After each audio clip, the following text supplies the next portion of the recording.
Hello YouTubers, Alaska Prepper here. So today I'm going to make a quick recipe, and it's going to be so simple that I hope you guys try it, because literally there's not that many ingredients in how to prepare the corned beef. But what I'm going to end up doing is I'm going to end up making some breakfast burritos. So what I've done is I've already prepared some dried potato shreds. And I also prepared, there's probably about 2 cups of dried potato shreds in here, right? And obviously they multiplied because they absorbed all the water. And I put 1 cup of the Oxen Farms mixed vegetables. So there's about 3 cups altogether in here. And the mixed vegetables from Oxen Farms is going to give it a little bit of extra flavor from all the different vegetables in there. So this is ready to go. This is going to be the main filler for the burritos. And I'm also making the equivalent of about 16 scrambled eggs from Oxen Farms scrambled egg mix. And I already have the scrambled eggs. For those of you that have never prepared this, I've done this before on a different video. That's why I didn't do it now. But for those of you that have never prepared this is a pretty good product. And the instructions are very simple. It's a 1-to-1 ratio of scrambled egg powder to milk. Or sorry, you can use milk, but I rather use water, because the last time I used water and they came out just fine. So a 1-to-1 ratio. And here in the back it shows you how much the equivalence is. So I ended up making 1.5 cups of this, which ended up being the equivalent of about, no, I made 2 cups of this, the equivalent of 16 eggs. Okay, you ask why I'm making so many eggs? Because the burritos I'm making are huge, and we're going to end up cutting them in half. So I'm going to end up making like 6 burritos, and they're going to end up being 12 servings, because they're the really big tortillas. Alright, so this is what I'm using for my eggs. And like I said, I've made these eggs before. I'll show you guys how I'm doing it, how I'm scrambling my eggs, and I'll go ahead and put it on high speed. That way you guys don't have, those of you that have watched it, it'll go by quick, and those of you that haven't can see how it is that I make my eggs. Because for those of you that haven't seen me make eggs before, ladies and gentlemen, I like butter. But having said that, this corned beef I've had for a long time, and it's actually 2 years past its expiration. So I wanted to go ahead and show you guys this. Let me see. I'm not sure if you guys will be able to see it, but there, the best buy date, let me take that back, not its expiration, its best buy date. The best buy date was July of 2017. Alright, so we're going to do this one.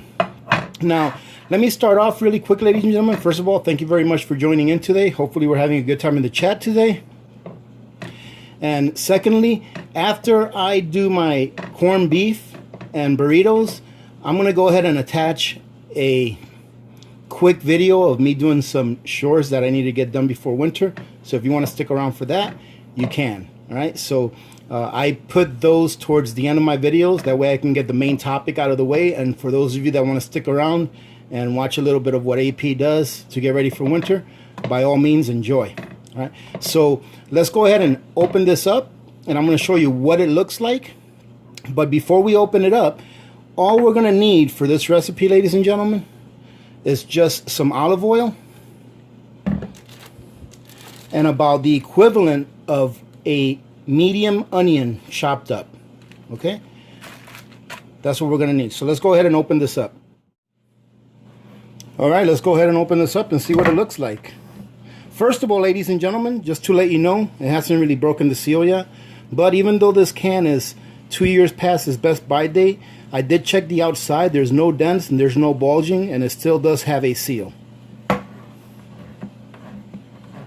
So that's the first test you want to make sure you do whenever you're opening up a can of anything, really, whether it's past its best buy date or not. Because even some things that are past their best buy date could still have been compromised. And look at that, it looks excellent. Look at that, ladies and gentlemen. This is 2 years past its best buy date. I'm going to give it a quick smell to make sure that it smells okay. Smells just fine. Yep, this is going to be a very good product. So now what we're going to do is, I'm going to put this to the side. I'm going to get these onions going, and I'm going to pretty much caramelize them. All right, so I'm going to go ahead and put you guys on fast speed while I do this, so you don't have to sit through 10 minutes of onions being caramelized. Ladies and gentlemen, while this is heating up, while this oil is heating up, by the way, I put about 2 tablespoons of olive oil in here. Now, while this is heating up, I wanted to cover something really quick. And this is not a troll or anything like that, but somebody left a comment. They were kind of confused on how the PFD works. You know how I told you guys that I got my last payday prep from the PFD that Alaska hands out once a year? And this person somewhat thought that the PFD is money that is taxed on some people and then redistributed, and it's not. He seemed somewhat upset that I would accept monies that have been taken from someone else and distributed to other people. Now let me go ahead and give you guys the layman version of what the PFD is and explain to you how it works. So first of all, let's say you own a piece of property and you're digging in your backyard and you find that oil is gushing and you hit, payday, right? You're going to move to Beverly Hills now because now you hit payday because there's a lot of oil under your ground. Well, most people don't own their mineral rights, but they do own the property as long as you pay your taxes, of course. So what would happen is if a company came to your land and said, hey, listen, we will like to extract oil from your land and we will give you a royalty on what we make from that oil. And then you would sign a contract and say, okay. And they would come and extract oil from your land, do whatever it is that they have to do to extract oil from your land, and you will receive what are called royalties. Pretty much is a skim off of the profit that those people are making for selling the oil that they're extracting from your land, right? Well, back in like late 1979, early 1980, I believe it was 1981 or so, something like that. 1981, 1982. The state of California received around $66 billion worth of royalties for the extraction of mainly oil, all right? Oil and other natural resources, but mainly oil, right? So those royalties that they received, it seems like back then, the representatives that worked here in Alaska were doing the right thing, because instead of saying, well, we're just going to go ahead and make government bigger and spend that money, instead of doing that, what they did was they decided to take that I believe it was $66.3 billion. They decided to take that $66.3 billion that was paid to the state of Alaska in royalties and put it in a trust fund. Now that trust fund earns, I believe this year it earned like 2.3%, but every year it earns a different percentage rate of interest. So what they do is they take the interest that the trust fund earned that year or the previous year, and they divide it into the number of people that are qualified to receive the PFD in Alaska every year. So the money that is paid out to the citizens of Alaska or the residents of Alaska is not money that was taken from someone else.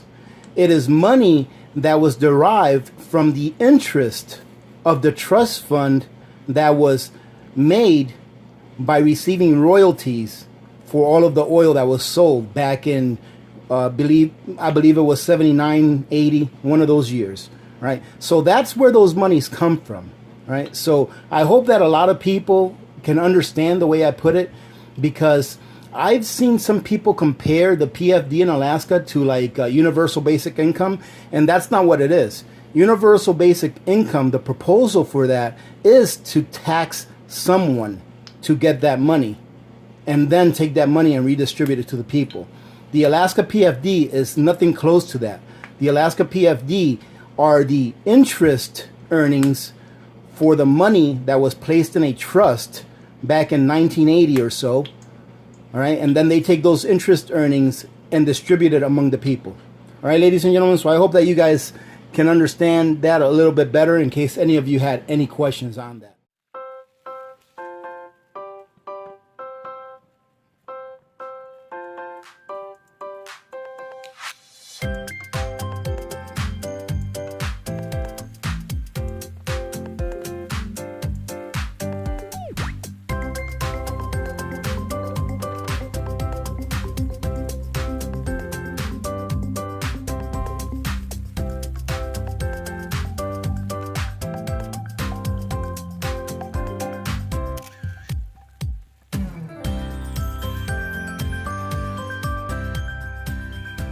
Alright, now that our onions are pretty decently browned, I'm going to go ahead and put our corned beef in here. I'm going to grab all of that fat out of there too. That's where the flavor's at, ladies and gentlemen.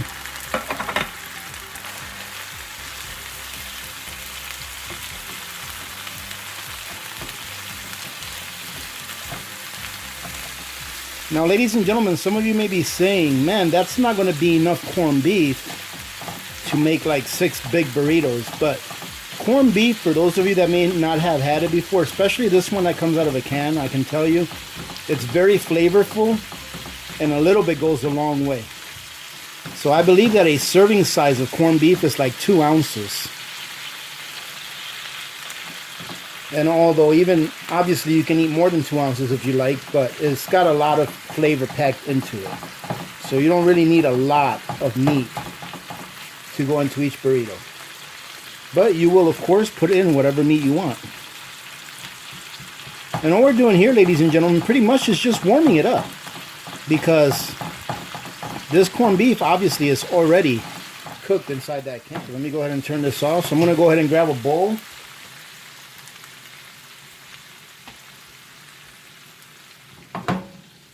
Right here. I'm just going to put all of this in here. Just let it sit there. And we're going to use the same pan to cook our eggs. All right.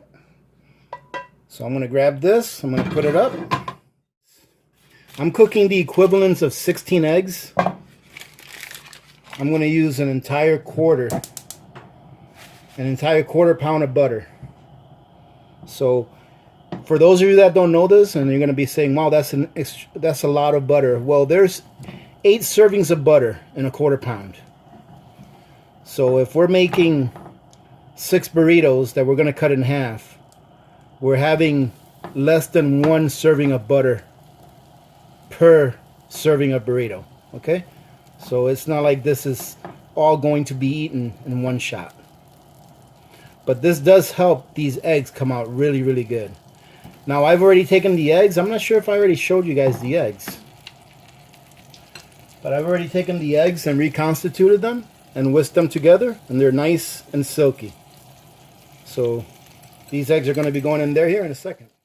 And the way I like to cook my scrambled eggs, ladies and gentlemen, is I like to obviously have a good amount of butter. I put it all in there at low heat.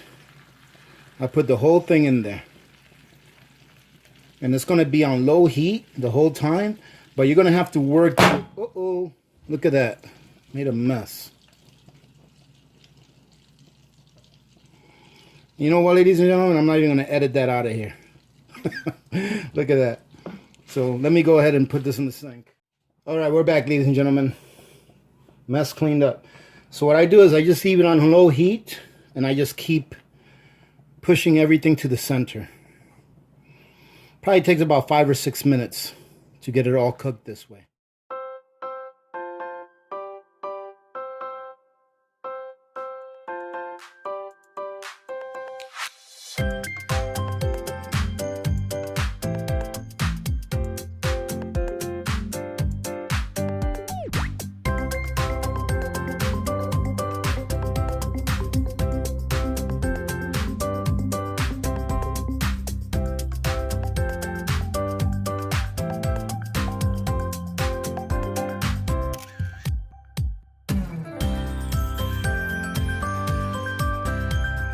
Okay, ladies and gentlemen, now our eggs are done and they actually look really nice.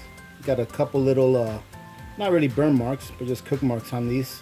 So now what I'm going to do is I'm going to take the hash, I'm going to put it right on top of this. I'm going to try not to drop the bowl this time.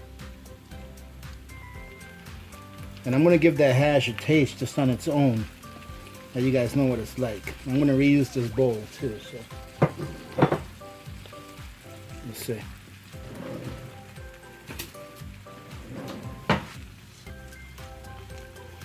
That one didn't want to. This is what it looks like. It's actually pretty good. pretty good looking. I haven't tasted it yet. Let's see. And ladies and gentlemen, it's really good, just like I thought. It is delicious. And here's a piece of egg so you guys can see what it looks like close up. This is just scrambled eggs, ladies and gentlemen. Nothing special about it. The only thing that's special about it is that it was powdered eggs. And they're just scrambled eggs. Let me give this a taste. And the scrambled eggs taste just like they're supposed to taste. I like using that butter in there because they taste nice and buttery. So now what I'm going to do is I'm going to put some pepper. This is pretty much the only seasoning I'm putting on this. It's just some pepper. And then I'm going to go ahead and mix this up, and then we'll do our burrito station. And I'll heck, if you guys want to stick around, I'll make some burritos fast speed. I'll make some fast speed burritos. Alright, ladies and gentlemen, so let me show you my setup. So I've got my potatoes here, my hash here. I've got my corned beef and eggs here. I'm going to put some salsa here that I got from Costco, and it's actually pretty good. It's organic. Let's see. That's what it is. Jack's Cantina Salsa. Or at least they say it's organic. So, just going to put a scoop of everything in here. Start out with this.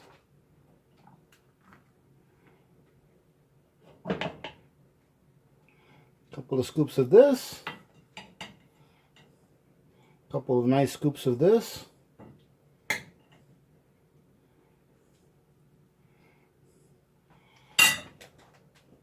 Some cheese. I just have a blended cheese. It's got like 3 different cheeses in it. But you can put whatever cheese you like, obviously. Not that much cheese because we don't want to take away the flavor of everything in there. And just a little bit of salsa, not too much. Obviously you can put whatever you want. But I don't want any flavor to overpower any other flavor. All right. And then all I do to fold these bad boys up is I just go like this. This part right here is the one you want to be aggressive with. You want to go all the way over here and pull it back. Okay, you want to pull that back tight. Close these in. And then finish rolling. Then you take your foil. Roll it up nice and tight. Fold them. And there you go. There you go, ladies and gentlemen. And the reason I like wrapping these while everything is still a little bit warm is because a little bit of the heat gets trapped in there and it makes the tortillas kind of like blend together. You know, where they like get stuck together. That way when you take this out and put it in a microwave, the burrito won't try to be falling apart. Everything will be like one unit, right? So I'll go ahead and do the rest of these now.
And there you go, ladies and gentlemen. It actually ended up making 8. And I used 1 cup of the vegetable mix and 2 cups of the shredded potatoes, and look at how much I have left. There's a whole bunch left there. So whatever of this we don't eat, this will go pretty good probably with some cheese on top of it and some eggs tomorrow for breakfast. So that's what this is going to be for breakfast tomorrow, with some cheese and eggs and probably some bacon. But it ended up making 8. Now, if we do some quick AP math, we're looking at about $2.40 for the tortillas, because the tortillas were about 30 cents a piece. Let's say $4 for that can of corned beef. So let's just say $4.60, so that we can make it an even $7 for the corned beef, the tortillas, and then the shredded potatoes and the vegetable mix and the eggs. Let's say another $5. So we probably have about $12 into these 8 burritos. But look at these things; they're huge. So this is a 2-serving burrito. Maybe not for me, but for most people it is. All right, ladies and gentlemen. So you can definitely make your own breakfast at home in bulk and have them for the week. That way you don't have to spend that money at the gas station, because the gas station is tempting for me in the morning when I go get my coffee, because they have burritos there, but they're about half this size for about $3 a piece. So there's a much better option. I'm sure it's better for you too.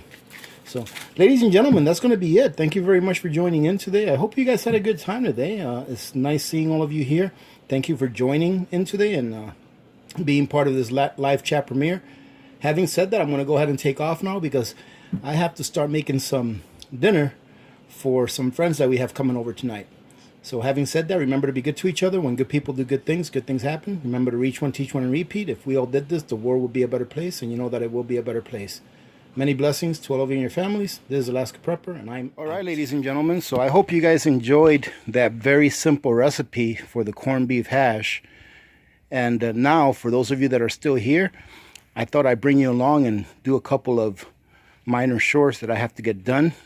As you can see, we've got snow on the ground, and the trailer that some of you have seen, or that a lot of you have seen that watch my videos, you'll see that there is a big dent on the top. Well, for those of you that don't know, when I first started clearing out the land here, I cut a tree that looked like it was going to go in one direction, but it went in the other direction, the direction of the trailer. And that's how that trailer got that big dent on the top. So fortunately, after that happened, the trailer had maintained its seal, meaning that there are no leaks and nothing going inside. So when it rains or it snows, the inside stays nice and dry, which is great. But what I'm afraid of is that over the years of snow and water getting into any minor cracks that there may be in the seal, of it expanding and contracting and then expanding and contracting over the years, that it will eventually compromise the seal. So what I'm going to be doing from now on is I'm going to be covering it with a tarp over winters. Now, for those of you that may think that it's inexpensive to fix one of these, it's not. It would cost about as much as what the trailer is worth to fix it. So I'm not going to fix it. And it does still have a seal, and it still goes down the road very well. It's still road safe. So I'm just going to leave it like that. It didn't compromise the amount of storage I could have in there. So it's going to stay like that. I'm just going to make sure that I cover it every winter to make sure that the seal doesn't get compromised. All right, so that's the first thing I'm going to do. Second thing I'm going to do is I'm going to get this generator out of the box and get it prepped and make sure that it works good. That way I can bring it in the house and have it ready in case our lights do go out and I need to use this as a backup.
Well, ladies and gentlemen, it might not be pretty, but it will work.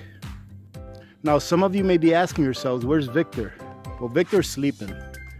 But the truth of the matter is that I like to try to do everything myself as far as I can do it physically. And if I can't do it, after attempting everything, then I go get help. Because I know that one day Victor will not be here. So I try to do everything myself. That's why Victor's not here helping me with this. Now I'm going to go ahead and take this out of the box. And oh, look at that. It looks like the snow stopped here. It's just very lightly snowing. Hopefully it won't stick.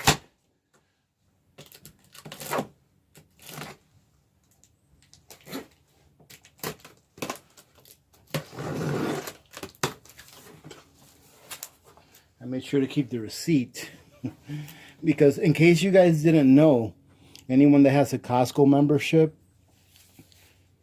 if you purchase something with a Costco Visa card, if you buy something from them using your Costco Visa card, it will add 2 years to the warranty of the product. So 2 years on top of whatever warranty comes with the product already.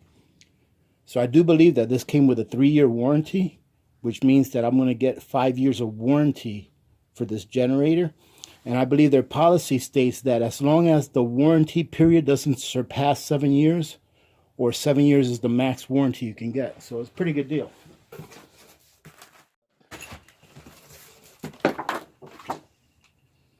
Here's just a quick start guide.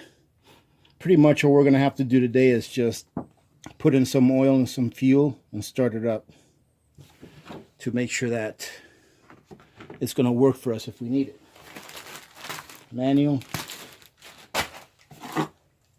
I like this. It came with a little nozzle for the fuel, or the oil, more likely for the fuel. It also came, I do believe that this comes with the exact amount of oil that you need to put in it, and it's a 10W30 that goes in there. Now, the generator that I have for my house, the Champion that you guys saw in the previous videos, that generator, I put 5W30 in it, and I use all synthetic, and I use the purple or the royal purple on it, which I think is one of the best synthetic oils out there. And the reason I do that is because that generator stays outside. So that oil has to be liquid enough to be able to start up when I want to start it up.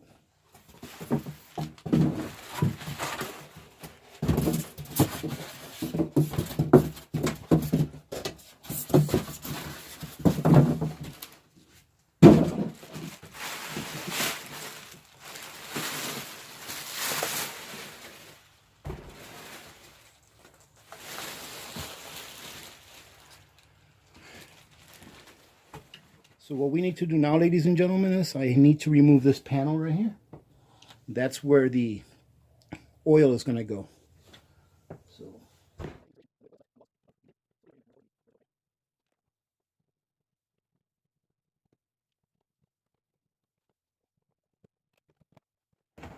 and right here, ladies and gentlemen, for any of you that haven't done this, this is where the oil is going to go. But what you want to make sure of is you want to make sure that when you put the oil in here, that this is level. Okay? You're going to make sure that this is level.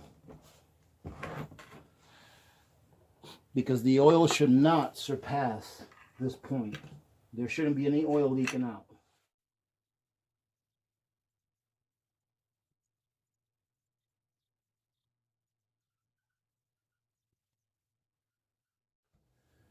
Now that the oil is in there, ladies and gentlemen, all I'm going to do is I'm going to go ahead and keep this bottle, because what I'll do is I will fill this bottle with some good oil, what I consider good oil, synthetic royal purple. That's what I'm going to fill this up with. And next time that I need to change the oil on this, I'll go ahead and already know that I have enough. I have exactly what I need to put in there. And I'm going to take this funnel, I'm going to go ahead and put it in here. That way it'll always be with the bottle. Okay, put that to the side. Now we'll go ahead and close up our oil cap there. And we'll put our panel back on. Put this up. And we'll put our screws back in, making sure that we don't lose them. we need to do is put a little bit of fuel in here. And I never put a lot of fuel in this because I'm going to store this in my house to make sure that it's warm and it will start up right away when I need it in the middle of winter if I do. So I'll only put a little bit in there. And my fuel is already treated with Stable. Now, I like to put a little bit of Stable in all of my fuel, not just to preserve it, but so that if I put it in a generator like this, or any piece of equipment that I may not use for a while, the fuel that's inside the carburetor will be treated with Stable and will end up not tarnishing the inside of the carburetor, getting it dirty, and causing perhaps a failure for it to start when I really need it. One of the things that I like about this generator already to show you is that it has a little fuel gauge. I'm not sure how well you can see it there, but it's got a small fuel gauge right there, and that's very handy. Let me show you the front, what it looks like. So the front, as you can see, has a 30 amp outlet, and it also has a 120 volt / 20 amp outlet, which is very nice. In addition to that, it has a 12 volt car plug right here, which is nice as well. And it also has an eco mode, which means that if you put it on turtle, it will only run at the capacity of the voltage that's needed. So instead of running full tilt the whole time, let's say you're only using it for lights. Well, you don't need all of the energy that it's producing just for lights. Putting it on turtle, on eco mode, will allow it to save fuel. Let's put some gas in there, and then we'll start it up.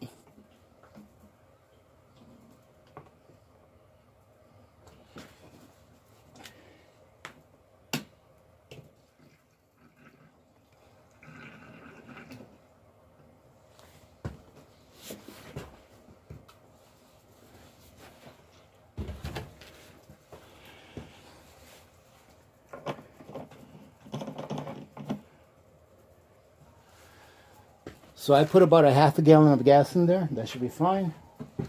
Oh, look at this. I didn't show you guys this either. It's pretty neat.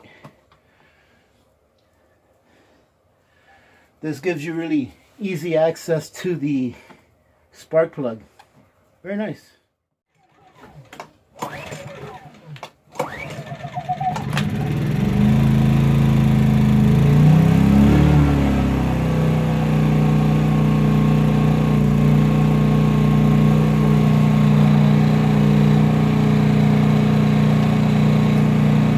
Not bad, ladies and gentlemen.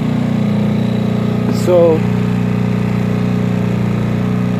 if you guys can hear me talking over the sound of the exhaust or engine, it's not bad because I'm not really talking very loud. I'm pretty talking normal volume.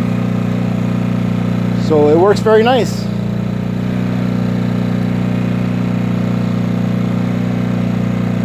Let's go ahead and turn it off.